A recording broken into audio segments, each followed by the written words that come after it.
Domingo é 8 de março, Dia das Mulheres, senadora Ana Amélia.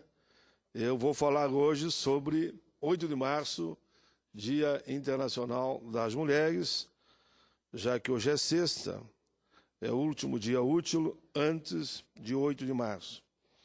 Mas mesmo, senhor presidente, antes de iniciar essa fala sobre o Dia Internacional das Mulheres, que vai ser nesse domingo, eu quero demonstrar a minha alegria, a minha satisfação. Nós que procuramos tanto uma pauta positiva, conversa na senadora Ana Amélia, confesso aqui que numa entrevista à Rádio Guaíba, um dia da semana aqui, me perguntaram, mas me fale de uma pauta positiva no Congresso. Sabe o que eu respondi?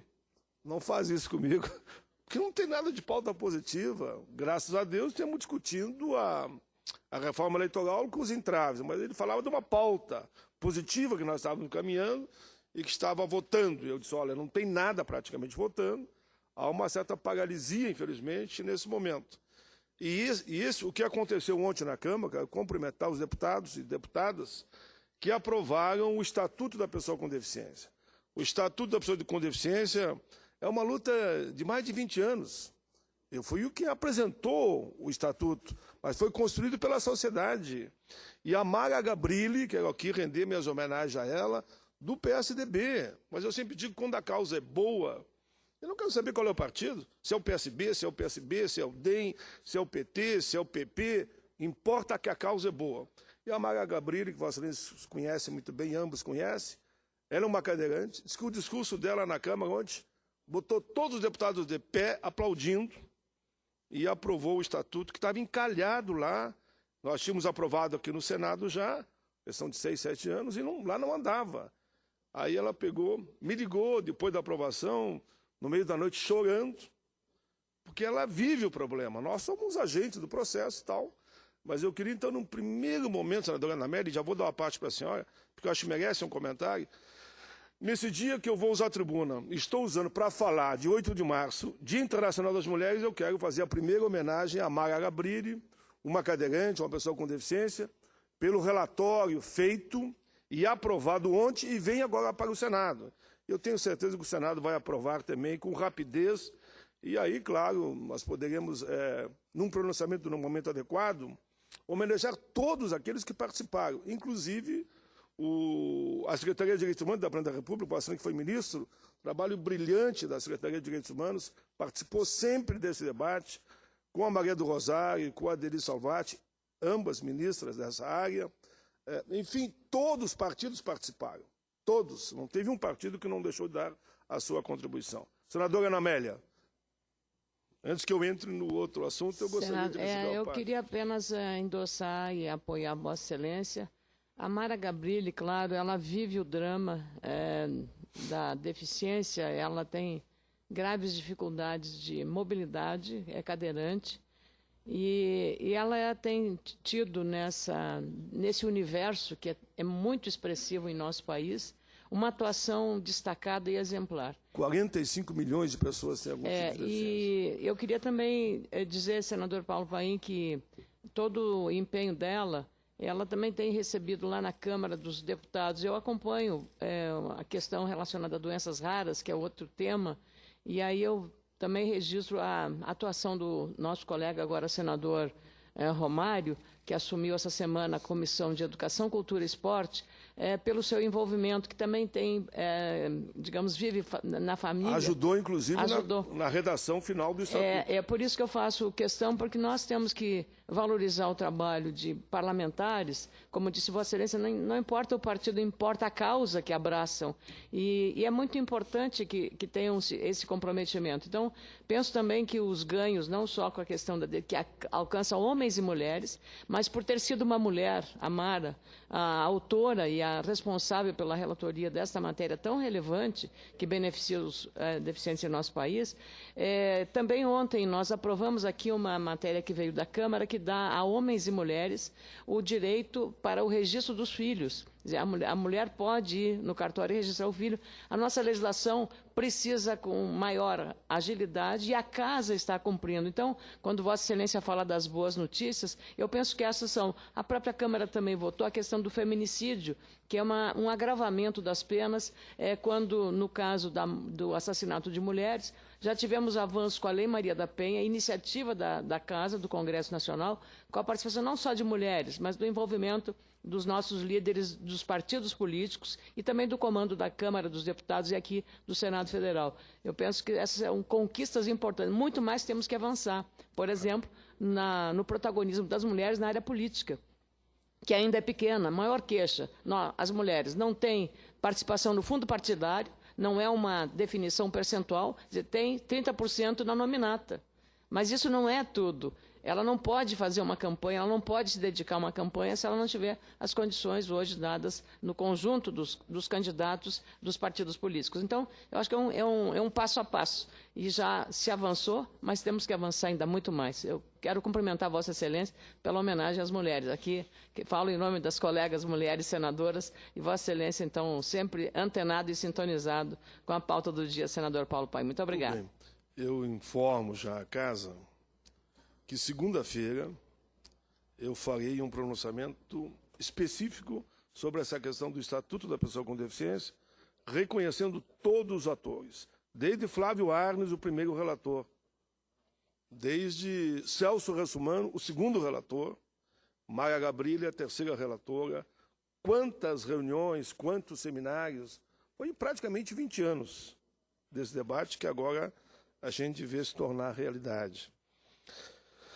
Eu vou, então, entrar, senhor presidente, no meu pronunciamento sobre domingo, agora, o Dia Internacional da Mulher, que é 8 de março. Senhor presidente, as datas oficiais tendem a assumir, ao longo dos anos, um caráter mais que burocrático. Se formos brindados com um feriado, encostado de preferência num final de semana, então o evento passa quase despercebido. Previsão e repetição.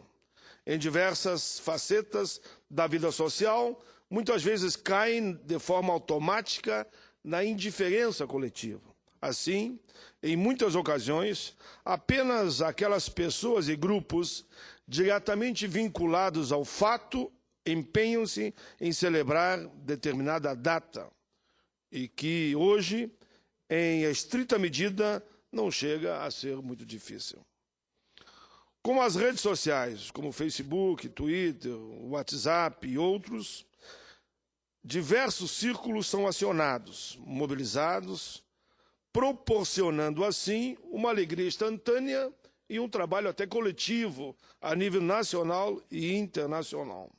Isso ocorre, por norma, em âmbitos centrais reduzidos e de raio relativamente limitado, apesar da grandeza das redes. Em boa parte dos casos, é lamentável que tudo fique, então, restrito a uma escala pequena quando se lembra uma data importante, uma vez que não consegue levar mensagens relevantes para a vida coletiva e permanente de cada homem e de cada mulher, atingindo assim segmentos mais amplos e expressivos da população, como gostaríamos. Dessa forma, assinala-se a passagem de inúmeras datas significativas de caráter cívico, religioso, cultural, socioeconômico, inclusive sindical e etc. De forma a qual, senhor presidente, seria aqui previsível, sem impactar a sociedade e gerar mudanças substantivas de percepções e atitudes, se nós aprofundássemos efetivamente o debate do porquê dessas datas. Como norma, não creio que os eventos, especialmente aqueles centrais para o avanço do processo civilizatório, devam ser banalizados e naturalizados nesse nível. Tudo porque nessa linha logo se transformam em algo pouco instigante e mobilizador, com prejuízo, com certeza, para aquele grupo que atua nessa área. Felizmente, e por razões sempre superlativas, não é o caso da homenagem que fizemos hoje. Não é o caso do Dia Internacional da Mulher, ou simplesmente Dia da Mulher, 8 de março, observado em escala global pelos países membros da Organização das Nações Unidas. Como sabemos, a ONU começou a celebrar a data lá em 1975, ou seja, há 40 anos. Logo a seguir, em 1977, a Assembleia Geral da organização adotou resolução fixando 8 de março, Dia das Nações Unidas pelo Direito da Mulher e pela Paz Internacional. Na verdade, trata-se de uma data, senhor presidente Jorge Viana, singular, que mobiliza, que estimula, que faz que haja uma reflexão ampla por meio de múltiplos eventos de grande visibilidade e repercussão no mundo. Eventos que envolvem centenas de milhões de pessoas de distintas etnias, quer seja na África, na Ásia, na Europa, aqui na América, enfim, no mundo, em todo o planeta.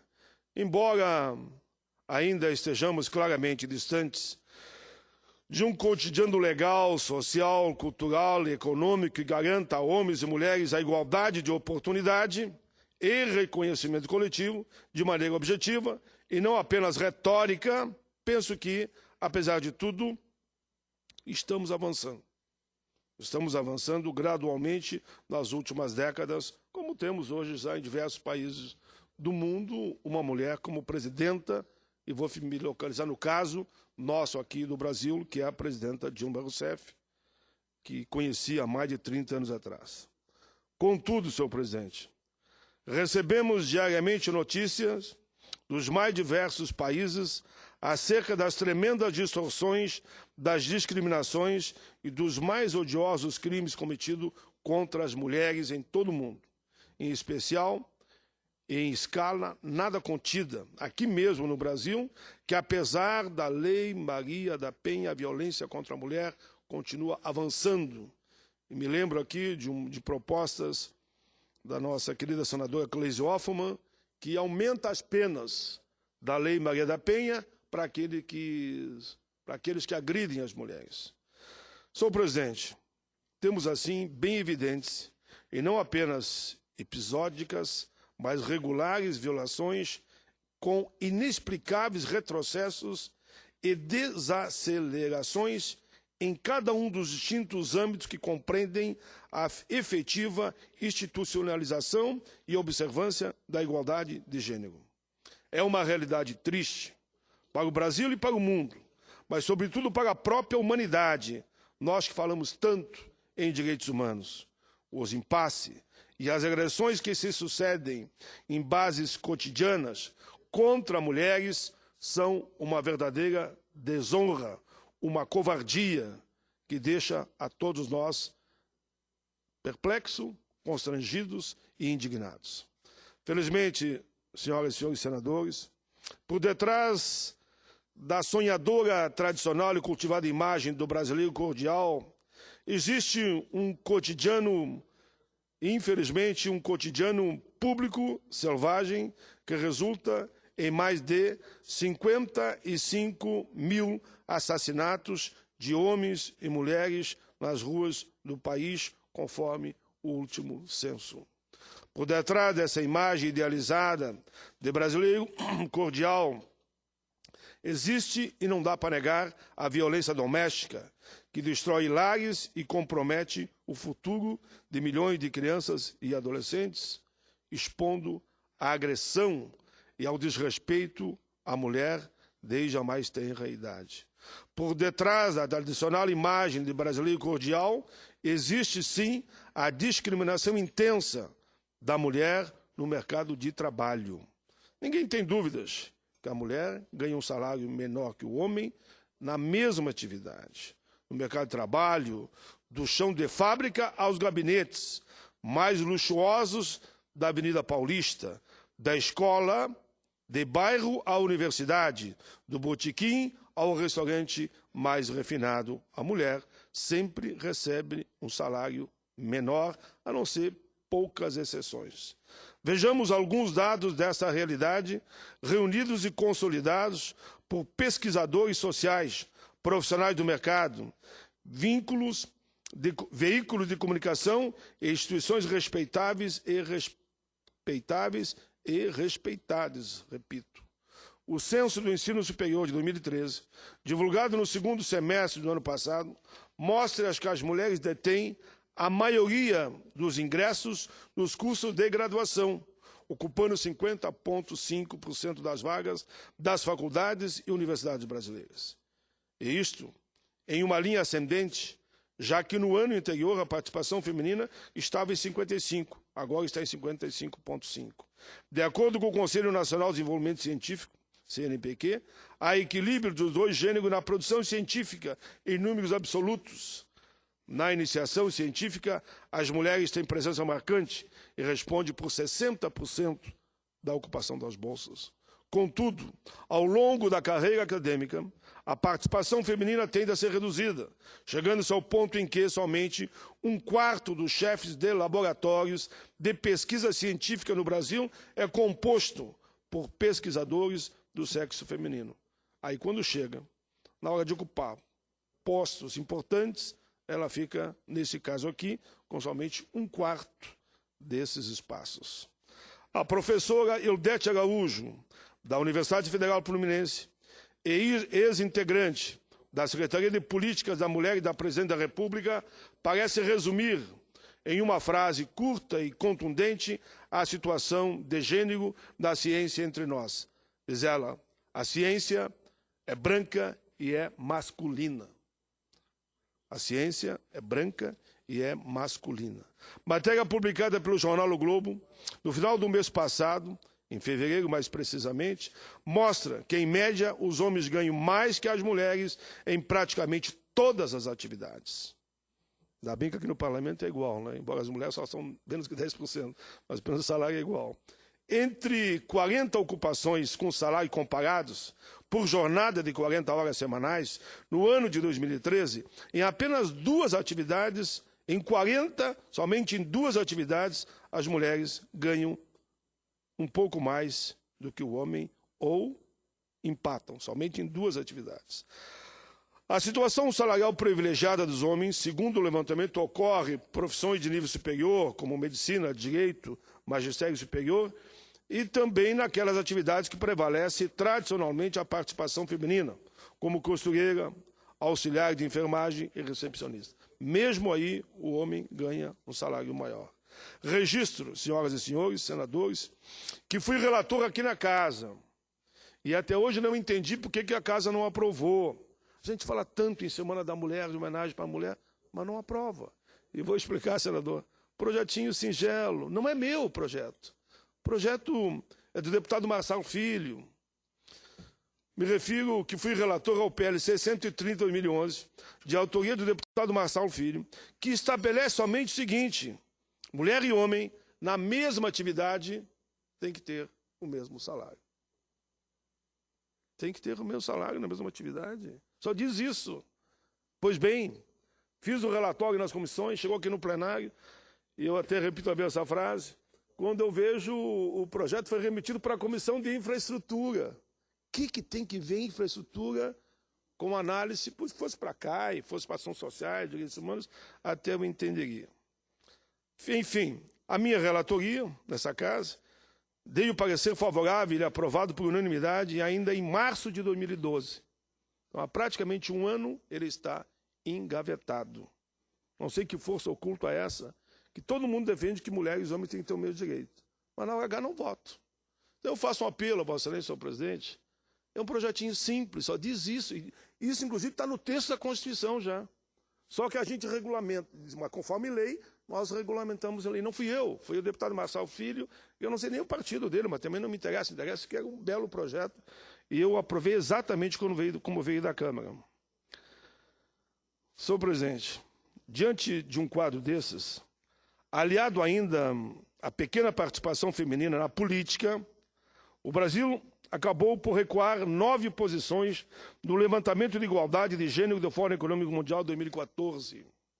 Caímos da posição de número 62 para número 71, em um total de 142 países analisados. Eles avançaram com a mulher participando mais da política, e no Brasil, nessa comparação, nós regredimos. Estamos exatamente na média, o que absolutamente não significa nenhuma virtude entre a Islândia, por mais igualitário do mundo, e o Iêmen, considerado o mais desigual. Ficamos aí nessa faixa. Ainda segundo pesquisa, o Brasil chega ao absurdo da situação no ensino superior médio, com 69% do corpo docente integrado por mulheres, mas com os homens, mesmo no corpo docente, percebendo em média 12% a mais pelas mesmas tarefas.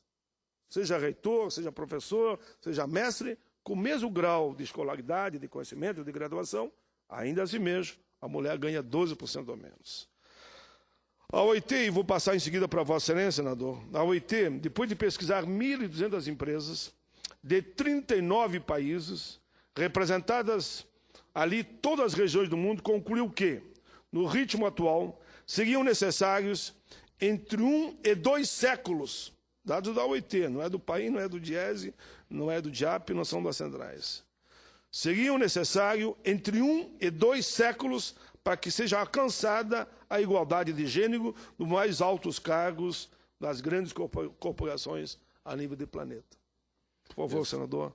Muito obrigado, senador Paulo Paim. Eu queria manifestar a minha alegria, a minha satisfação pelo pronunciamento de Vossa Excelência, quando procura chamar a atenção para a política de gênero do nosso país e o enorme preconceito que as mulheres ainda enfrentam, sobretudo no que diz respeito aos vencimentos salariais para o exercício de mesmos cargos, das mesmas funções, das mesmas atividades. Eu quero lembrar que essa não é a situação só do Brasil, é uma situação mundial. Recentemente, quando da entrega do Oscar, a atriz que foi premiada com o prêmio de atriz coadjuvante, ela fez uma contundente denúncia da discriminação que as atrizes, as mulheres atrizes, recebiam nos vencimentos de salários na uma das mais poderosas indústrias do mundo, que é a indústria cinematográfica.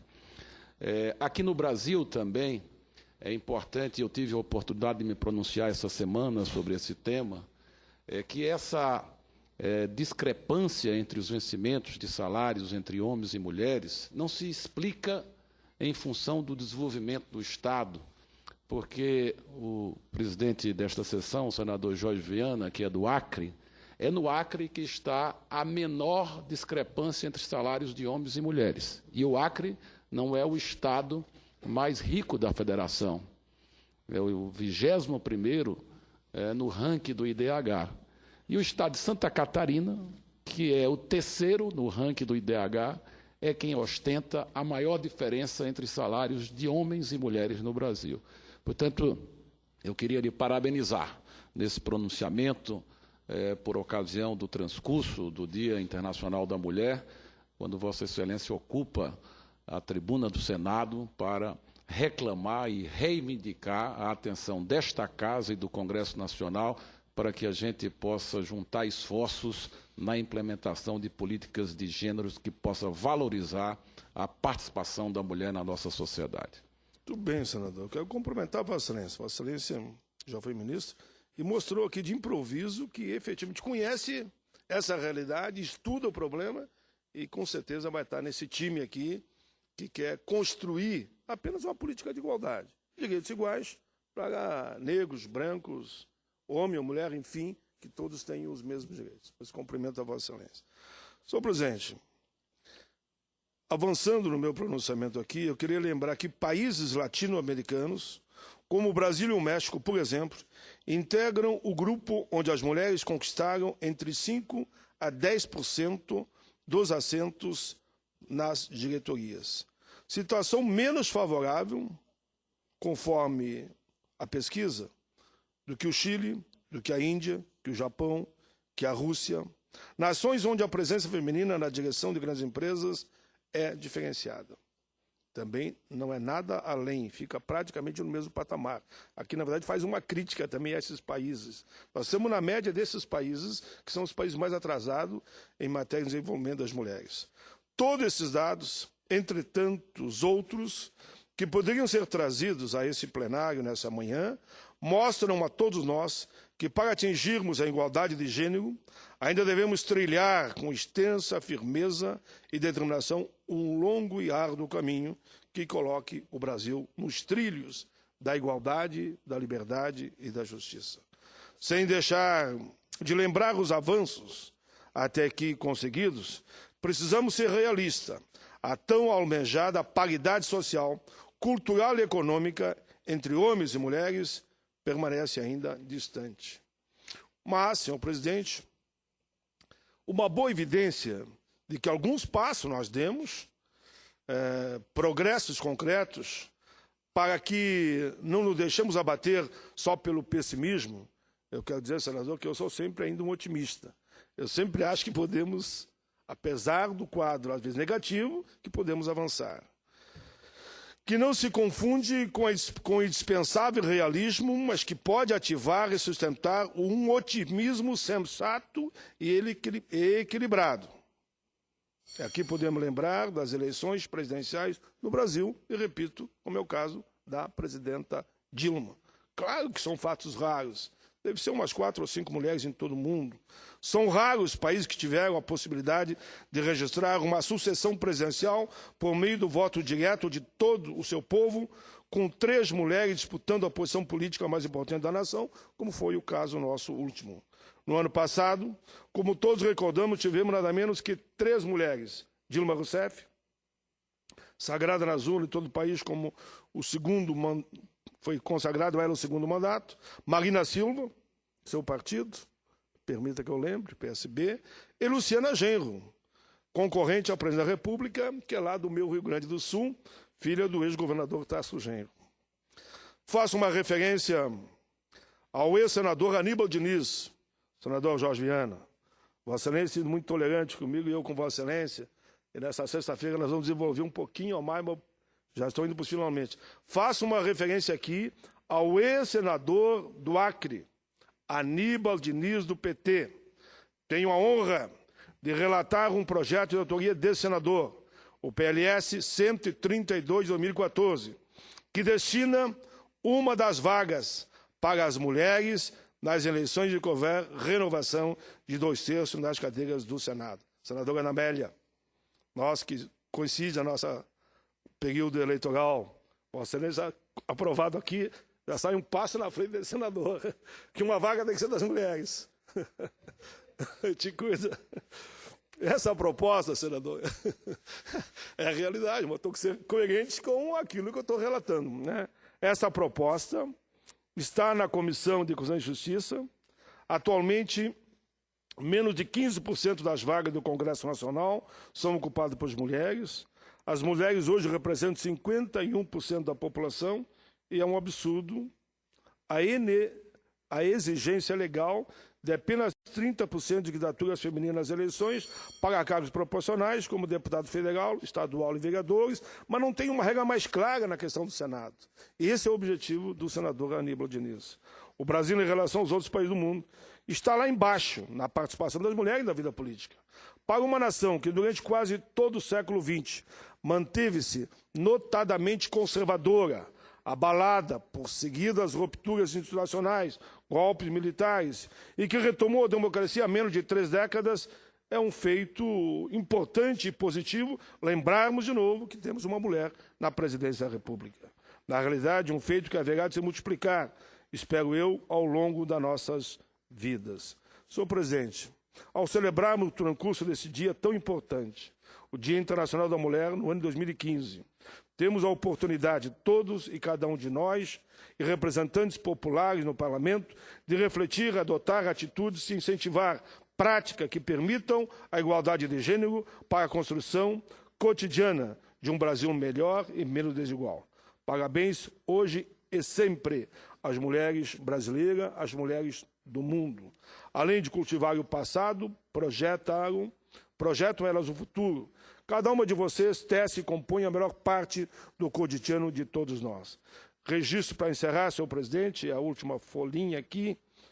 Registro que na quarta-feira, dia 11, às 11 horas, essa casa aqui vai estar realizando mais uma sessão solene destinada a lembrar, festejar o Dia Internacional da Mulher e agraciar as vencedoras da 14ª premiação do diploma Mulher Cidadã, Berta Luz. São elas as homenageadas dessa quarta-feira: Carmen Lúcia Antunes Rocha, Clara Maria de Oliveira Araújo, Cleusa Maria Oliveira, Ivanilda Pinheiro Saluci, Maria Elizabeth Guimarães Teixeira Rocha, Mari Garcia Castro e Débora Martins Bonafé dos Santos, em memória.